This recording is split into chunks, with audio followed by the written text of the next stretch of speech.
difference between formal and informal organization. അപ്പോൾ നമ്മൾ പറഞ്ഞു വരുന്നത് ഓർഗനൈസേഷന്റെ ഡിഫറെന്റ് ടൈപ്സിനെ കുറിച്ചാണ്. കഴിഞ്ഞ തൊട്ട് മുമ്പ് നമ്മൾ പറഞ്ഞു line staff and line and staff organisation. അപ്പൊ അത്തരത്തിലൊരു ക്ലാസിഫിക്കേഷൻ നമ്മൾ പറഞ്ഞു. അതായത് ഒരു ഓർഗനൈസേഷൻ സ്ട്രക്ചറിന്റെ ക്ലാസിഫിക്കേഷൻ ആണ് മുമ്പ് പറഞ്ഞത്. ഇതെന്താണ്? ഒരു organisation it can be of formal type or informal type. രണ്ട് രീതിയിൽ എന്തുണ്ടാവാം? ഓർഗനൈസേഷൻസ് ഉണ്ടാവാം അല്ലെ. ഒരിക്കൽ എന്താവാം? അത് ഫോർമൽ ഓർഗനൈസേഷൻ ആവാം, അല്ലെങ്കിൽ ഇൻഫോർമൽ ഓർഗനൈസേഷൻ ആവാം. എന്തൊക്കെയാണ് ഇത് രണ്ടും തമ്മിലുള്ള മേജർ ഡിഫറൻസ് അല്ലെ?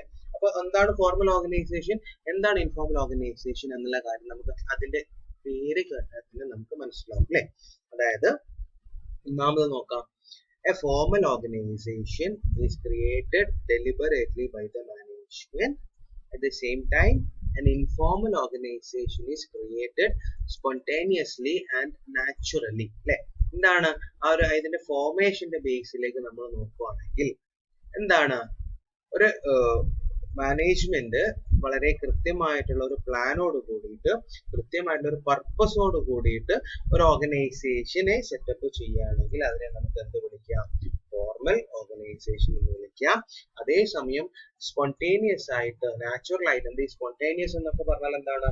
ഒരു യാതൊരു തരത്തിലുള്ള എക്സ്റ്റേണൽ ഇൻഫ്ലുവൻസും കൂടാതെ, അല്ലെങ്കിൽ ഏതെങ്കിലും തരത്തിലുള്ള ഒരു ഡയറക്ഷന്റെ ഭാഗമായിട്ടല്ലാതെ തനതായിട്ടുള്ള രീതിയിൽ ഒരു ഓർഗനൈസേഷൻ ഫോം ചെയ്യപ്പെടുകയാണെങ്കിൽ അല്ലെ, നാച്ചുറൽ ആയിട്ട് ഉണ്ടായി തീരുകയാണെങ്കിൽ അത്തരം ഓർഗനൈസേഷനെ നമുക്ക് എന്ത് വിളിക്കാം?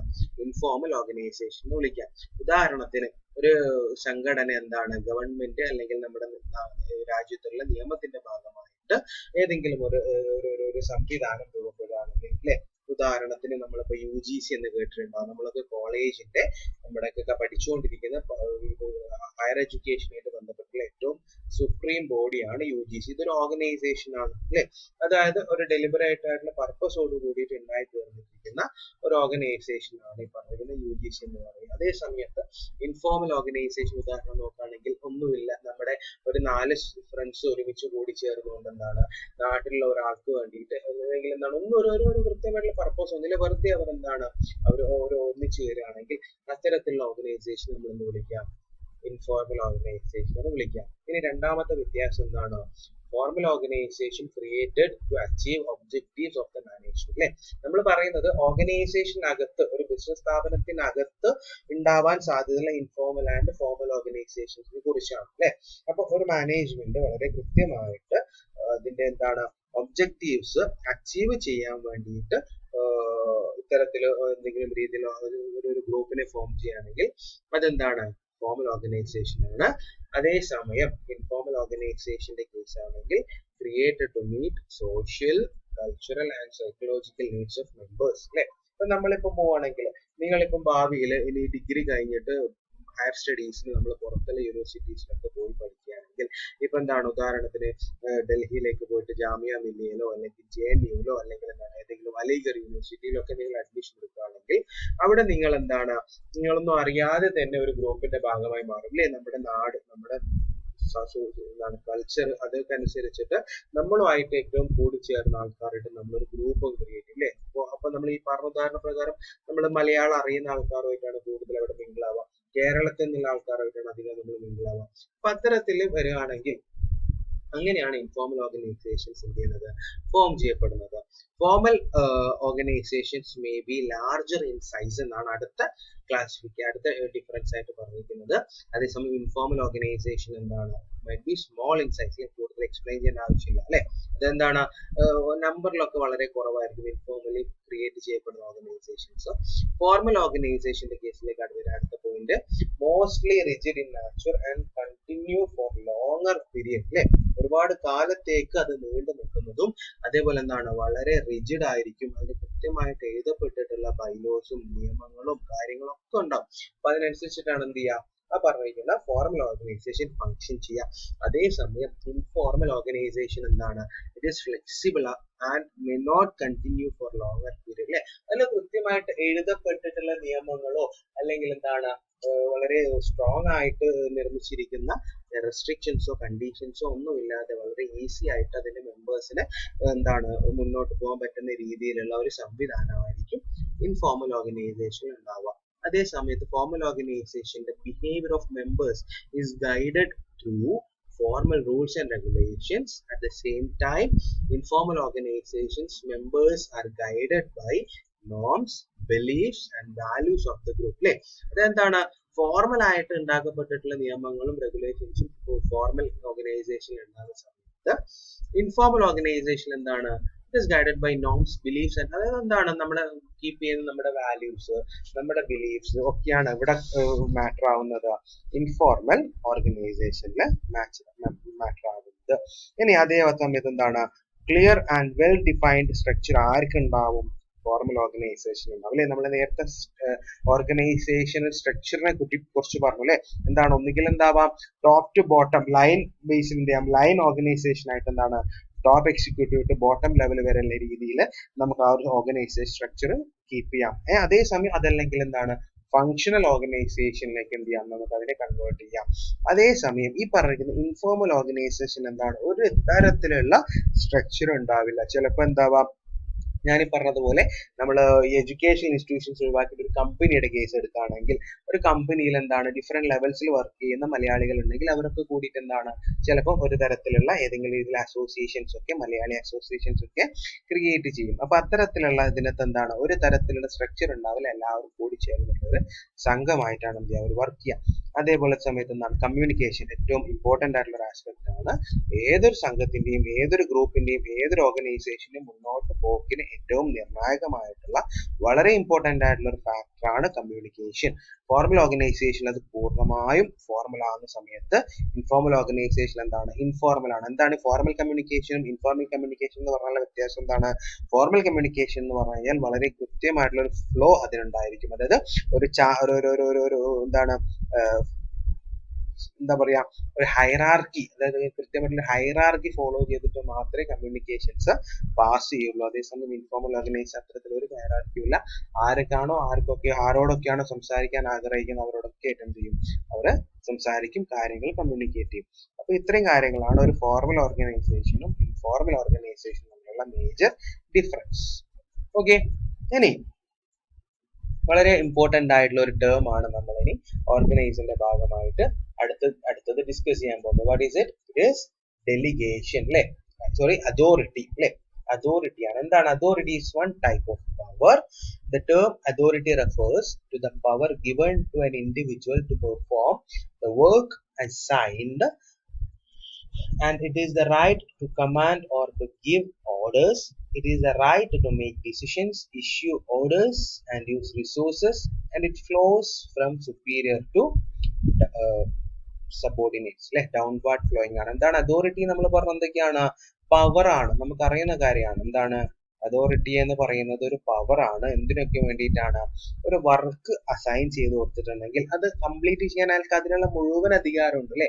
നമ്മളിപ്പോ വീട്ടിൽ എന്താണ് എന്തെങ്കിലും ഒരു വീട് പണിക്ക് വേണ്ടിയിട്ട് എന്താണ് നമ്മൾ ഉദാഹരണത്തിന് ഒരു ടൈൽസ് പാകാൻ വേണ്ടിയിട്ട് ടൈൽസിന്റെ പണിക്കാരനെ വിളിക്കുകയാണ്. അപ്പൊ പിന്നെ എന്താണ് അയാളെ പണിക്ക് ഏൽപ്പിച്ചു കഴിഞ്ഞാൽ ആ പണി നമ്മൾ പറഞ്ഞ രീതിയിൽ ചെയ്ത് കംപ്ലീറ്റ് ചെയ്യാനുള്ള മുഴുവൻ അധികാരവും അയാൾക്ക് മാത്രമാണ്. നമ്മൾ അവിടെ പോയിട്ട് അയാൾ എന്ത് ചെയ്യാൻ പാടില്ല, ഒരിക്കലും ഭരിക്കാൻ പാടില്ല. അതേപോലെ തന്നെയാണ് ഓർഗനൈസേഷൻസിലും മാനേജ്മെന്റിന്റെ കേസിലൊക്കെ എന്താണ് ഒരാൾക്ക് ഒരു അധികാരം കൊടുക്കുക, അതെന്താണ് അത് കംപ്ലീറ്റ്ലി എന്താണ് അയാളുടെ കയ്യിലാണ്. പിന്നെ അതിന് ഭാഗമായിട്ട് എന്തെങ്കിലും ഓർഡേഴ്സ് കൊടുക്കാനുണ്ടെങ്കിൽ എന്തെങ്കിലും കമാൻഡ് ചെയ്യാനുണ്ടെങ്കിൽ അതിനുള്ള അതോറിറ്റി ഒക്കെ അറിയായിരിക്കും ആ പറഞ്ഞിരിക്കുന്ന പേഴ്സൺ ആയിരിക്കും ഉണ്ടാവുക. ഇത് സാധാരണഗതിയിൽ from top to bottom downward ആയിട്ടാണ് എന്ത് ചെയ്യാം പറഞ്ഞിരിക്കുന്ന അതോറിറ്റി ഫ്ലോ ചെയ്യാം. അതേപോലെ മറ്റൊരു വേർഡാണ് റെസ്പോൺസിബിലിറ്റി. എന്താണ്? It is a duty or obligation to perform the allotted task. ഇവിടെ ഒരു ഡെഫിനിഷൻ തന്നിട്ടുണ്ട് റെസ്പോൺസിബിലിറ്റിക്ക്. It is the obligation of subordinate to perform the duty as required by his superior, and it is obligation, it is the essence of responsibility അല്ലെ. എന്താ responsibility? അതോറിറ്റിയുടെ opposite സൈഡിലേക്ക് വരികയാണെങ്കിൽ അല്ലെ, അത് നമുക്കുള്ള അധികാരമാണെങ്കിൽ മറ്റൊന്നെന്താണ് നമ്മളെ റെസ്പോൺസിബിലിറ്റി ആണ്. അതായത് നമ്മൾക്കൊരു ഉത്തരവാദിത്വം ഏൽപ്പിച്ചു കഴിഞ്ഞാൽ അത് വളരെ ഭംഗിയായിക്കൊണ്ട് സമയബന്ധിതമായിട്ട് പൂർത്തീകരിക്കുക എന്നുള്ള ഒരു ഉത്തരവാദിത്തമാണ്. ഇതൊരു ഒബ്ലിഗേഷൻ ആണ്. It can not be delegated. എന്ത് ചെയ്യാൻ പറ്റില്ല, നമുക്ക് നേരത്തെ ഡെലിഗേഷൻ ഉണ്ടാകുക അല്ലെ, മറ്റൊരാൾക്ക് കൈമാറാൻ പറ്റില്ല. accountability എന്താണ്? Simply it means the answerability. One must be held responsible for his actions and accept the consequences, which is good or bad. അല്ലെ, അതായത് എന്തെങ്കിലും ഒരു കാര്യം, ഒരു സ്ഥാപനമാണ്, ഒരു സ്ഥാപനത്തിൽ ഒരാൾ ഒരു കാര്യം ഏൽപ്പിച്ചു കഴിഞ്ഞാൽ അതിന് മുഴുവൻ ഉത്തരവാദിത്വം അയാൾക്കാണ്. ഇനി അത് കംപ്ലീറ്റ് ചെയ്ത് കഴിഞ്ഞാൽ അതുമായിട്ട് ബന്ധപ്പെട്ട് കിടക്കുന്ന ഫ്യൂച്ചർ കോൺസിക്വൻസസ് അത് എന്തൊക്കെയായി തന്നെ ആയാലും അതിന്റെ മുഴുവൻ ഉത്തരവാദിത്വം, അതിന് ഉത്തരം കൊടുക്കുക എന്നുള്ളത്, അതിന് ആൻസർ ചെയ്യുക എന്നുള്ളതിന്റെ മുഴുവൻ റെസ്പോൺസിബിലിറ്റി ഈ പറയുന്ന സിംഗിൾ പേഴ്സൺ ആയിരിക്കും. And it performance is measured when he is accountable for the actions performed by him. അല്ലെ, ഒരാളെ ഒരു ഉത്തരവാദിത്വം ഏൽപ്പിച്ചു കഴിഞ്ഞാൽ അയാൾ അതിന് എന്താണ്, അതുമായിട്ട് ബന്ധപ്പെട്ട അതിന്റെ മറുപടി, അതിന്റെ റിസൾട്ടിന്, അതിന്റെ ഫലത്തിന് മേലെ എന്താണ് അയാൾ അതേ രീതിയിൽ ഉത്തരം പറയേണ്ട ആളാണെങ്കിൽ വളരെ കൃത്യമായിട്ട് അതിന്റെ പെർഫോമൻസ് മെഷർ ചെയ്യും എന്നുള്ളതാണ് എന്റെ മറ്റൊരു പ്രത്യേകത. It is obligation to carry out responsibility and exercise authority in terms of performance standard established by the superior. അല്ലെ, എന്താണ് അസൈൻ ചെയ്ത് എടുത്തിരിക്കുന്ന റെസ്പോൺസിബിലിറ്റീസ് എന്താണ് കൃത്യമായിട്ട് ക്യാരി ഔട്ട് ചെയ്യാനുള്ള ഒരു ഒബ്ലിഗേഷനെയാണ് നമ്മൾ അക്കൗണ്ടബിലിറ്റി എന്ന് വിളിക്കുക. It is A proper discharge of duties or simply discharge of responsibility. ഇത്തരം കാര്യങ്ങളാണ് അക്കൗണ്ടബിലിറ്റി എന്ന് പറയുന്നത്. ഇനി ഡെലിഗേഷൻ ഓഫ് അതോറിറ്റി. അല്ലെ, നേരത്തെ പറഞ്ഞതാണ് എന്താണ്, when one person gives another the right to perform work on his behalf at his name and assigning work to others and giving them authority to do it. അല്ലെ, അതായത് ഒരു authority ഒരു person ഉണ്ടെങ്കിൽ അത് അതിന്റെ തൊട്ട് താഴെയുള്ള ഇൻഡിവിജ്വലിന് പാസ് ചെയ്യുന്ന ഒരു സിസ്റ്റത്തിനാണ് ഡെലിഗേഷൻ ഓഫ് അതോറിറ്റി എന്ന് വിളിക്കുന്നത്. It is the process of entrusting part of the work by the superior with his subordinates. അല്ലെ, എന്താണ് പറഞ്ഞിരിക്കുന്ന സുപ്പീരിയർ ഓഫീസേഴ്സ് എന്താണ് ഒരിക്കലും ഒരാളായിരിക്കില്ലല്ലോ മുഴുവൻ ജോലിയും ചെയ്യുക. അപ്പൊ സുപ്പീരിയറും ഉണ്ടാവും, സബോർഡിനേറ്റും ഉണ്ടാവും. ഈ പറയുന്ന സുപ്പീരിയർ ഓഫീസർ അയാളുടെ ഡ്യൂട്ടി അയാളുടെ സബോർഡിനേറ്റിന് കൈമാറുന്നതാണെങ്കിൽ അതിനാണ് വിളിക്കുന്നത് ഡെലിഗേഷൻ ഓഫ് അതോറിറ്റി എന്ന് വിളിക്കുന്നത്. Sharing of authority by superior with his subordinates. ഇതൊക്കെ ഡിഫറെന്റ് ആയിട്ടുള്ള രീതിയിൽ നമ്മൾ അതിനെ എക്സ്പ്ലെയിൻ ചെയ്തിരിക്കുന്ന രീതികളാണ്. അല്ലെ, ഇനി അതിന്റെ പ്രിൻസിപ്പിൾസ്. അല്ലെ, എന്തൊക്കെയാണ് ഒരു ഓർഗനൈസേഷനിൽ, ഒരു മാനേജ്മെന്റിൽ എന്താണ് പറഞ്ഞിരിക്കുന്ന അതോറിറ്റി ഡെലിഗേറ്റ് ചെയ്യുകയാണെങ്കിൽ അതുമായിട്ട് ബന്ധപ്പെട്ട് ഫോളോ ചെയ്തുകൊണ്ട് ചില പ്രിൻസിപ്പിൾസ്. അല്ലെ, എന്തൊക്കെയാണ്? ഫങ്ഷണൽ ഡെഫിനിഷൻ മീൻസ് എന്താണ്, a manager should define clearly the functions to be performed by the subordinates. അല്ലെ, വളരെ കൃത്യമായിട്ട് എന്തൊക്കെയാണ് ഒരു സബോർഡിനേറ്റ് ചെയ്തു തീർക്കേണ്ട ഫങ്ഷൻസ് എന്നുള്ളത് കൃത്യമായിട്ട് ആ സുപ്പീരിയർ ഓഫീസർ ഡിഫൈൻ ചെയ്തിരിക്കണം. Then delegation by result should be done on the basis of results expected. The authority should be sufficient to achieve the desired results. അല്ലെ, എന്താണ് പറയുന്നത്, എന്താണ് the results expected എന്ന് പറയുന്ന ഒരു കാര്യമുണ്ട്. നമ്മളിപ്പോൾ ഒരാളെ ഒരു ഉത്തരവാദിത്തം ഏൽപ്പിക്കുകയാണെങ്കിൽ അതെന്താണ്, അതിനുള്ള ഒരു റിസൾട്ട് എല്ലാവരും എക്സ്പെക്ട് ചെയ്യുന്നുണ്ട്. അല്ലെ, അപ്പൊ അത്തരത്തില് ഈ പറഞ്ഞിരിക്കുന്ന അതോറിറ്റി എന്ന് പറഞ്ഞിരിക്കുന്ന സാധനമായിട്ട് ഡെലിഗേറ്റ് ചെയ്യുന്നുണ്ടെങ്കിൽ ആ ഡെലിഗേറ്റ് ചെയ്തിരിക്കുന്ന അതോറിറ്റി തന്നിരിക്കുന്ന ടാസ്ക് വളരെ കൃത്യമായിട്ട് കംപ്ലീറ്റ് ചെയ്ത് നമ്മൾ എക്സ്പെക്ട് ചെയ്യുന്ന റിസൾട്ട് നൽകാൻ പറ്റുന്ന രീതിയിലുള്ള അതോറിറ്റി ആയിരിക്കണം കൊടുക്കേണ്ടത്. അല്ലെ, principle of unity of command എന്താണ്, subordinate should receive orders and instructions only from one superior. അല്ലെ, അത് നമ്മൾ നേരത്തെ പ്രിൻസിപ്പിൾസിൽ പഠിച്ചതാണ്. അല്ലെ, എന്താണ് ഒരാളുടെ അടുത്ത് മാത്രം ഓർഡർ റിസീവ് ചെയ്യുക. പിന്നെ അതുപോലെ എന്താണ് പാരിറ്റി ആൻഡ് റെസ്പോൺസിബിലിറ്റി. എന്താണ് authority responsibility must also be given. Authority should be commensurate with responsibility. Responsibility without authority will make a subordinate ineffective because he cannot discharge his duties. അല്ലെ, ഒരു subordinate വെറും responsibility മാത്രമാണ് കൊടുക്കുന്നതെങ്കിൽ എന്താണ് അതിനെക്കൊണ്ട് കാര്യമില്ല. അതുമായിട്ട് ബന്ധപ്പെട്ട് കിടക്കുന്ന വളരെ കൃത്യമായിട്ടുള്ള ഒരു അതോറിറ്റിയും കൂടി കൊടുത്താൽ മാത്രമേ എന്ത് ചെയ്യുള്ളൂ, ഒരു സബോർഡിനേറ്റിന് വളരെ കൃത്യമായിട്ട് അയാൾക്ക് കൊടുത്തിരിക്കുന്ന ഡ്യൂട്ടീസ് ഭംഗിയിൽ ചെയ്യാൻ പറ്റുള്ളൂ. അല്ലെ, സോ അപ്പോൾ ഇതാണ് ഒരു എഫക്റ്റീവ് ഡെലിഗേഷന് വേണ്ടിയിട്ടുള്ള പ്രിൻസിപ്പിൾസ് ആണ് നമ്മൾ പറഞ്ഞുകൊണ്ടിരിക്കുന്നത്. ഒന്നാമത് ഫംഗ്ഷൻ കൃത്യമായിട്ട് ഡിഫൈൻ ചെയ്തിരിക്കണം, ഒരു റിസൾട്ടിന്റെ ബേസിലായിരിക്കണം അതോറിറ്റി, അതായത് ആ ഒരു ആക്ടിവിറ്റി മുഴുവനായിട്ടും കംപ്ലീറ്റ് ചെയ്തുകൊണ്ട് റിസൾട്ട് നേടാനുള്ള ഒരു തരത്തിൽ അതോറിറ്റി കൊടുക്കണം. ഒരു യൂണിറ്റ് ഒരു സബോർഡിനേറ്റ് ഒരു സുപ്പീരിയർ ഓഫീസർ മാത്രം കമാൻഡ് ചെയ്യാം. പാരിറ്റി ആൻഡ് റെസ്പോൺസിബിലിറ്റി മീൻസ് എന്താണ്, ഒരാളുടെ പിന്നെന്താണ് റെസ്പോൺസിബിലിറ്റി മാത്രം കൊടുത്താൽ പോരാ, അതിനുള്ള അതോറിറ്റിയും കൂടി കൊടുത്താൽ മാത്രമേ എന്ത് ചെയ്യുള്ളൂ, ഈ പറഞ്ഞിരിക്കുന്ന കൃത്യമായിട്ടുള്ള ആക്ടിവിറ്റീസ് അവിടെ എന്താണോ കൊടുത്തിരിക്കുന്ന ടാസ്ക് അത് കംപ്ലീറ്റ് ആയിട്ട് പെർഫെക്റ്റ് ആയിട്ട് ഒരു സബോർഡിനേറ്റിന് ചെയ്ത് തീർക്കാൻ പറ്റുള്ളൂ.